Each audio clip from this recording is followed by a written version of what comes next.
Welcome to Landlord Diaries, where we talk about midterm rentals and the opportunities behind them. We'll share landlord stories, talk about maximizing investment potential, and discuss how to live the very best landlord life. This podcast is proudly brought to you by Furnished Finder, the place for everything midterm rentals.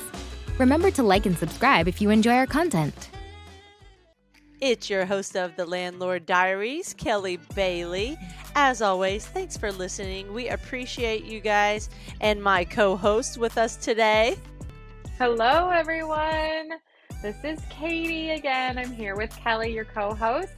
And today, if you're watching this on YouTube, you can probably tell my background looks a little bit different. I am living the remote worker life. And I am actually working from the Midwest today and merging it with a little bit of a trip to check on a couple of our own midterm rentals. So super excited. I love the age that we can work anywhere with good Wi-Fi, right? It's just so great. We get to see friends and family all over and do all sorts of different things. So it's pretty cool. Anyway, today we are here with Andrea. Andrea is a nurse and a landlord. And Kelly and I love to talk to landlords who are doing both, right? They get to do their own professional, their W-2, maybe it's their passion in life. And then they also get to add on kind of this bonus career as a landlord and have all the financial success and benefits from that. And also they get to give back to the medical community a little bit when they're housing travel nurses or travel medical professionals. So it's really great to talk to her, hear what she has to say. We get into some really good nuggets and tips about how to get good reviews. And also we talk about some other audiences that travel as well. So definitely a good one to tune into. And as always, I'd like to remind everyone that this episode and every episode is brought to you by Furnished Finder, where you can list your property for $99 a year. That's it, you guys. There's no booking fees. It's the most reasonable place ever to get the best leads ever. So check it out for sure. And yes, please, all the things, the like, the subscribe, comment, give us some reviews. We put a lot of effort into these episodes for you, and we love hearing your feedback. So let's go talk to Andrea.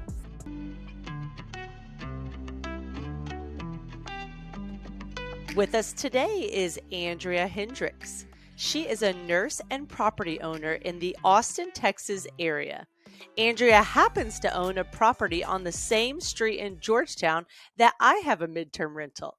Andrea has established herself as a 5-star host on Furnished Finder. Thanks for being with us today, Andrea. How are you? I'm good. Thanks for having me. Yes. Well, let's go ahead. Oh, we are good. We love getting to tell our Furnished Finder host stories. So we're excited to share your story today.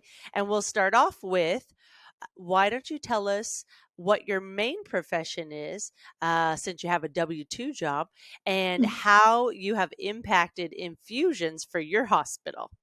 Yeah, I am a pediatric nurse here in Austin. I work at our children's hospital. I currently work as a infusion nurse. We have a fairly new infusion clinic that I kind of helped create from the beginning, and it's like my little baby. It's grown so much, and it's just so rewarding. I love it. I think didn't you take it down to like 7, like it was a lot of hours and you took it, like you cut it in half or something? Yeah, we weren't very good we had a lot of room for improvement. Our infusions were taking a really long time in the hospital. Close to like 30 hours is how long a patient would be admitted. Oh my God. And we have it down to 7.3 hours now. So we just really streamlined our process, and there's a lot of organization and good things to come from it. Awesome. And what y'all don't know is Andrea just got off of a shift. It is in the afternoon here in Texas, like 4 p.m. And she started her shift today at 6:30. So she's a hoss and still willing to tell her story. So thank you, Andrea. Of course. So Andrea, tell us a little bit about more about what part of Texas or what part of Austin you're from and where your investment properties are.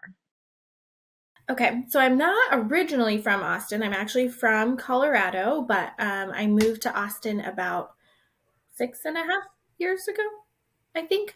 And I live in the Pflugerville area, which is North Austin. But our rental property is in Georgetown, which is even norther Austin, more north. North, or is there like a cluster of hospitals down up there? Is it primarily Children's Hospital? What kind of drew you to that area? The Georgetown area or Austin or The area that your rental is in, so Georgetown. Sure. So Georgetown is the actual cutest town I think ever. There are a bunch of hospitals in the area, which is amazing, of course, but the town itself is it kind of has like a small town feel, but it has everything that you need. It's not really that small. And downtown Georgetown is like a historic area with the cutest square with the best like food and shopping and drinks. And it's just like, I just love it. I think it is so cute. It is. I'm ready to live there myself. I love the cities that have some character. Mm-hmm. It definitely has character. So Dave and I, for a short period, lived in our Georgetown house. By short, I mean almost a year. So we were there a little while, but we would walk. It's like less than a half-mile walk to the square, and you could catch live music 4 or 5 nights a week. And so my favorite is a harpist that also sings, and she's more like a piano bar sub harp. So she'll sing upbeat contemporary songs, oldies, anything you want. She knows it, but instead of using a piano, she uses a harp. It's super cool. That's so cool. So, Andrea, knowing some of your background, when you went through the process of buying your property in Georgetown, you chose to do it without a realtor, and you went through the effort of creating your own contract, which not everyone wants to tackle. So what was that experience like for others that are considering it? It was actually like, now when I look back, it's kind of funny, and it's like something that I was like, wow, you did that. The lady that we purchased the home from was elderly. She was so sweet, but she felt very adamantly that she really didn't want to use a realtor. She just kind of wanted this to be like an easy process. And I was like, I think that will be totally fine, which it was. But a little funny piece was just because she was a little bit elderly, she didn't have an email address. She wasn't really into using the internet. And so I printed off all the paperwork, I filled it out. I would like drive to her house and sign it, and we would like kind of go back and forth. I was like, man, times have really changed. Like, you just don't really do that anymore. So it was a really fun like learning experience, and getting to kind of like get to know the title companies and the lenders and all of that business. And it was great though. And it worked out totally wonderful. But now I can look back and be like, wow, you did that. Yeah, that's really cool. Katie, you remember our conversation with Sarah Weaver? You did that one with Brian, but it is such a great episode, and it's so good. Anytime you can get the chance to learn those ins and outs, you end up learning so many little things. You also learn how complicated it can be and you have like a newfound respect for the title company and the realtors and the lawyers, and you're like, oh, okay, so you don't just go show houses all day and this is that. Absolutely. Yeah, my background is in commercial real estate, and I know I've seen all the back end of that, and I'm like, oh my gosh, like you would never imagine how much goes into it. But there's also something to be said for like doing what you did and getting kind of boots on the ground and figuring it out, because that's really the only way to learn all that. Well, and there was definitely a few things where they were like, no, you did not fill that out correctly. We got to start over. And you're like, okay, we learned something here. I think that's something generationally too, with our generation, that we're okay. Like, I'm okay messing up, and I will go to anyone if I'm trying something on the first time, and I'll tell them like, sorry, it's my first time. I'm doing the best I can. Thanks for your help. Like, there's people Right. welcome that honesty, and they welcome to be a part of you learning something. And that every investor should take that advice for any part of your investing journey, right? Like if it's your first tenant, don't be afraid to tell them. They're not going to think less of you. Like, hey, I'm so sorry. Like this is my first time. You're my first one. Everyone is understanding, and we all know that you start from somewhere. Absolutely. Definitely. So I brought up Sarah Weaver because it was similar that one of her first, not first, but one of her deals that she mentioned on her episode was similar. But she is a realtor, but she was knocking on doors while she was about to go to a wedding. So instead of hanging out with friends, she was knocking on doors trying to find a good deal. And she had a printed copy of a contract ready for a conversation that she had planned with a specific house that she met briefly the day before and was like, you know what, I'll be back tomorrow. And they were able to solidify the deal right there on the spot, which was pretty cool. But Andrea, I believe, correct me if I'm wrong, but I think you bought your midterm rental in Georgetown in the height of the crazy prices and real estate market in Austin. So if that is true, has it been a profitable choice for you, and how's the property doing? Yes, we did purchase it in the height of the Austin market boom.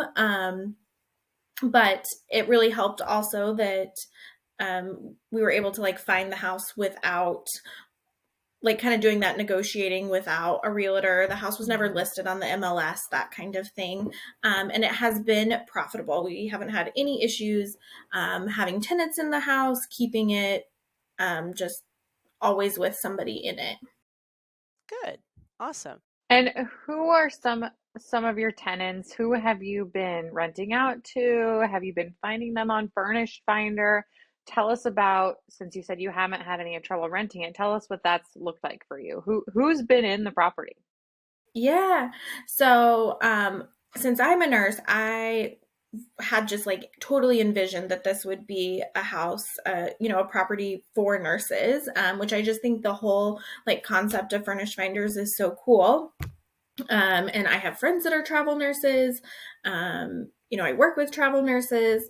And so when doing stuff with the house, I had that totally in mind. And I think I was a little naively thought, well, who else would live there besides a travel nurse? Like that would just, I don't know, who else would live there? And the very first tenant was a lady who was just kind of interested in moving to like the Austin, Georgetown area. She worked from home and was not a travel nurse. And so I was like, oh, wow, other people could live here. And so that was actually kind of a fun experience. And her and I actually got to know each other really well. And it was so fun that like it was able to be a home that she could help determine where she wanted to live. And how big is the property? Because I know sometimes that can affect kind of the tenant mix you get as well, right? Sure. So it's a 2-bedroom, 2-bath ranch home. It's I think like 1,200 square feet. Okay, so it's not huge and giant. It's a really good size for like either a traveling individual or a couple or, a small Absolutely. family or something like that. That's good. And it's laid out really well that, the 2 bedrooms are kind of on the opposite sides of the house. So if you wanted to use one more of like an office, or if it was 2 different people, they're not like kind of right on top of each other, bedroom wise. So, Awesome. and then Love it. we've had some people who were just waiting for their house to be built here in Austin, and it was just kind of taking longer than anticipated, and they'd already moved down here, and so they didn't want to unpack all of their things, and so they decided to live in a furnished place. And then the rest have all been traveling nurses. Awesome. That's amazing. So what Furnished Finder tools or KeyCheck tools have you found most valuable for your midterm rental process?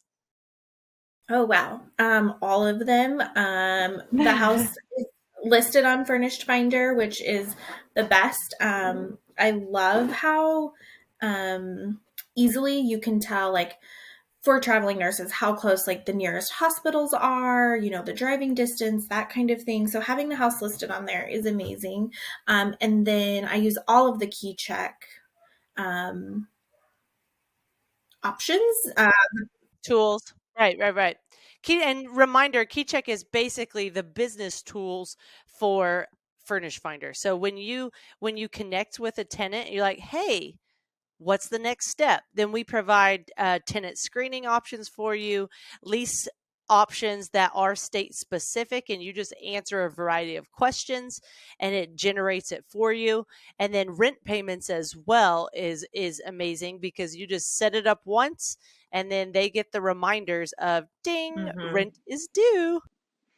It was actually cool today, Kelly. I got an inquiry for one of our rentals that's coming up. And the person, one of their very first question was, do you use KeyCheck? I'm all set up on there. I love how the payments go automatically. And I'm like, yeah, absolutely. So more and more people are starting to use KeyCheck, mainly just because it's very, very convenient and it has everything you need in one place, which is our goal at Furnish Finder, right? So that like we can serve you from start to finish. So if you haven't checked it out already, definitely check it out.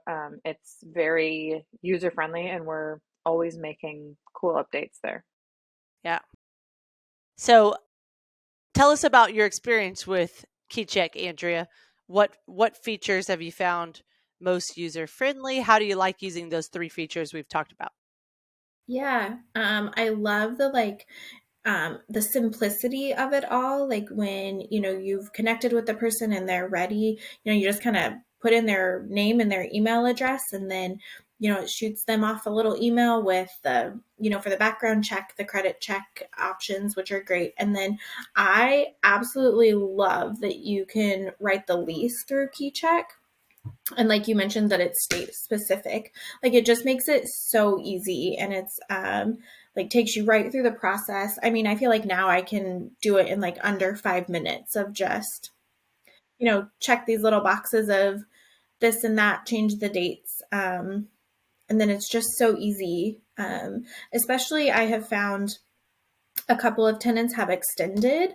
They've stayed longer traveling at that hospital or whatever the case may be. And it's so easy to just modify the dates on the lease and you're good to go. Great. And we do it a little differently, similar, but we just build in wording where it's extended month to month with landlord's approval, so that we don't have to go back and change that lease. If they do want to extend, it's just kind of already built in for the convenience of us and for them as well.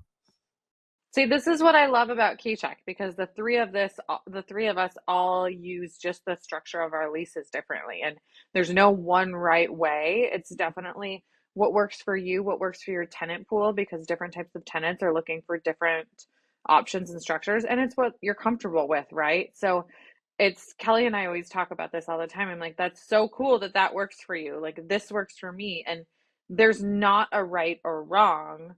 Right. It's more just you get to figure out through trial and error and research and like what works for you, and you get to do it, but you also get to know that like you're using the right template, everything is secure, like we still have your back with those types of things. So, and you don't have to go find like a new, program or something just because it's a right. little different. Yeah. So that's really cool. All right, Andrea. So I see that you have a bunch of really great reviews on your property. And as more and more midterm rentals come to the market, reviews are going to be more important than ever, especially for people who, you know, don't want to have to fluctuate their price or anything. They want to keep the rental number, maybe the rent that they've been charging or whatnot. And they kind of want to have the proof of value, right? So tell us a little bit about your hosting style and what you do to ensure that your reviews are as high as possible. Yeah. So I think it's really important to be just like completely honest with the tenants. I like to tell them everything up front. I also want to make it clear that, I know that they're moving into a home and that, things happen. Like if, a drinking glass breaks, like that would happen. I would do that at my house. Like, no big deal. Just let me know so that I can, replace the drinking glass. So, that, there's enough of everything.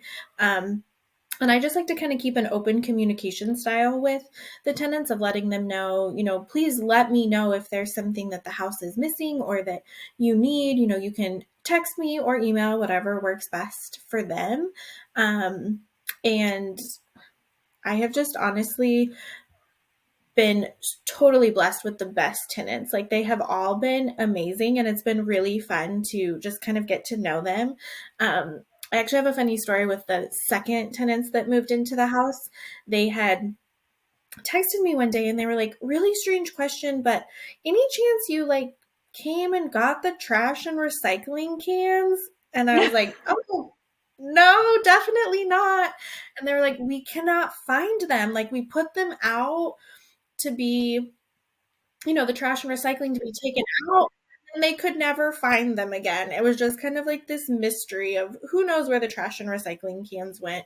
Um, but they were totally, I, contacted the city and was like, I don't even know if this is a thing, but like the trash and recycling cans are gone. And the city was like, no worries, we'll send you a new one next week. And I was like, oh gosh, that's such an inconvenience for them to not have a trash can. But they were like, no big deal. We totally know it happens. And so I just am kind of the mentality of if I'm honest with them and they're honest with me, like it just kind of makes for a better situation for everybody. Um, And I think all like the travelers that are on Furnished Finder, they know that they're dealing like landlords are real people, right? right, And you're not texting with a robot, and just right. offering that human element and that compassion is oftentimes all it takes, because people know stuff happens. Trash cans go missing, I guess. I Although guess that's a new it's new one to for me, me. but they've yet to be found. Really? Yeah. I think there was like a confusion, obviously, somewhere, but it's kind of funny. Yeah, maybe the city was like, "Oh, this one's damaged. Let's pick it up." Right, right. I also tried to kind of furnish the house as I would like, and as a nurse, things that were important to me. And so I really wanted to ensure the house had, everything you would need to stay there, but then also at the same time knowing that there's a good chance I could have forgotten something. And so just asking them, please, if there is something that you feel like the house needs, just let me know. That's a really good point for those that are listening coming from long-term rental mentality moving into short-term or midterm rental style is it is hospitality combined with landlording. So you kind of have to switch that mindset of I don't want to hear from the tenants to I'd like to hear from the tenants as often as needed to make sure that they are having the best stay possible. So for those of you listening, just keep that in mind is you want to be the most hospitable host you can be. And we hear that constantly on Furnished Finder of you have professional travelers. It's that 1 to 3 month stays that they're not looking to squat. They're looking to have a safe place to bring their suitcase, enjoy the convenience of the home, and then, move on to their next destination. So it's really great travelers. Let's Yeah. see, Andrea, in regards to landlording, is there anything you wish someone would have told you prior to your landlording experience that you want to pass on to our audience? Um, I sometimes think people like to, not necessarily in a negative fashion, but want to make sure that they, maybe they had not a great experience in the past. And so they want to make sure that they give you all of the like, be careful, this could happen or this could happen. And I feel like I got a lot of that of, oh my gosh, are you sure you're ready to do this? Someone might ruin your house or they'll never leave. And so I was a little nervous. I was like, oh my goodness, what am I getting myself into here? But I kind of wish that people would have maybe spoken a little more on the other side of things, of how, like, that doesn't always happen, that it really can be such a rewarding experience. And I think especially in these like shorter midterm rentals, like you were saying, that they're there for they want a safe place to live for, 1 to 3 months or 6 months, however long it is that they're here for. And it really can be so fun, and you don't need to be so stressed and worried about it. That it is just kind of a fun, rewarding experience, and also a great way to like meet new people and to share things that you love too. Like I love telling them about like my favorite restaurants in Georgetown and like the live music that you were mentioning. And so it's fun to kind of share like your little city with other people. That's good advice, and we hear that from many of the guests on our show, is just jump in. You're never going to know everything before you get started, but you have to get started at some point. And of course, go about it in a smart and educated way, but it's never going to be perfect, and you're going to learn a lot of lessons along the way. So enjoy the ride. Absolutely. And Andrea, are there any books or podcasts that have impacted you in your journey throughout life? Well, yes, I've read many of books, and I'm fairly new to the podcast game. Kind of a funny thing about me, I don't know if this is something you should like announce to the world. I feel like we kind of live in a society where people love to like research things and like, know a lot about something before they get into it.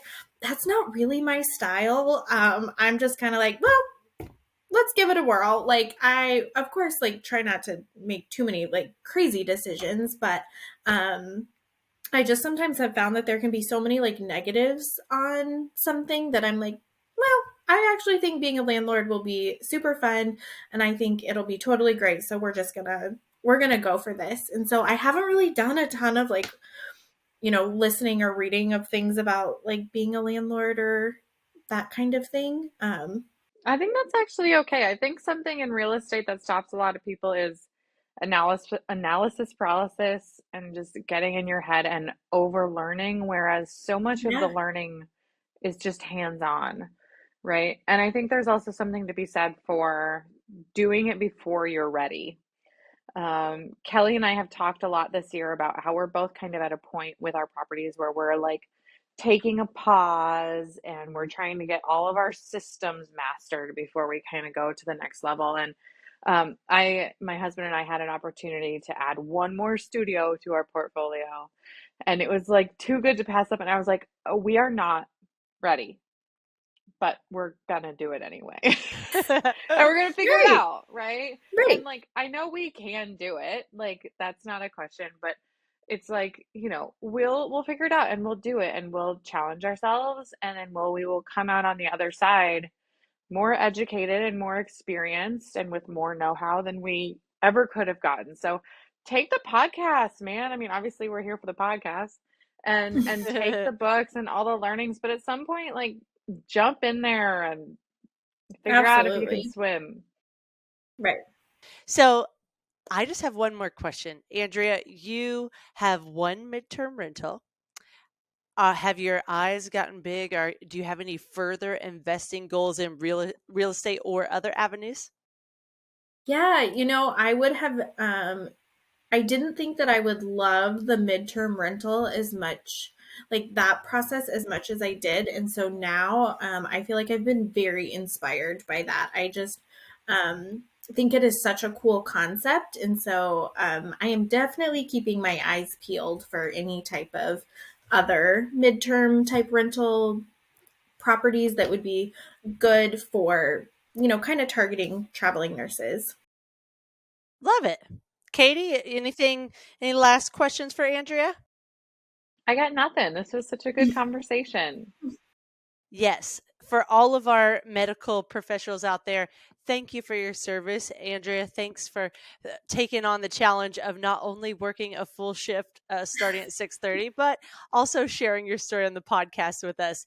If anyone wants to connect with you, how would you like them to do so? Yeah, I don't know. Is there a way that I can just like leave my email address or my phone number in the episode, or do I just say it here, or how does that work? Yeah, so what we typically do is we put the link to your property and your landlord profile on Furnished Finder. Yeah. So if anyone would like to connect with Andrea, then just go to the show notes on YouTube and you'll see Andrea's contact information there and you can reach out to her. That sounds perfect. Thank you both for having me. This was so fun. Yes, thank you.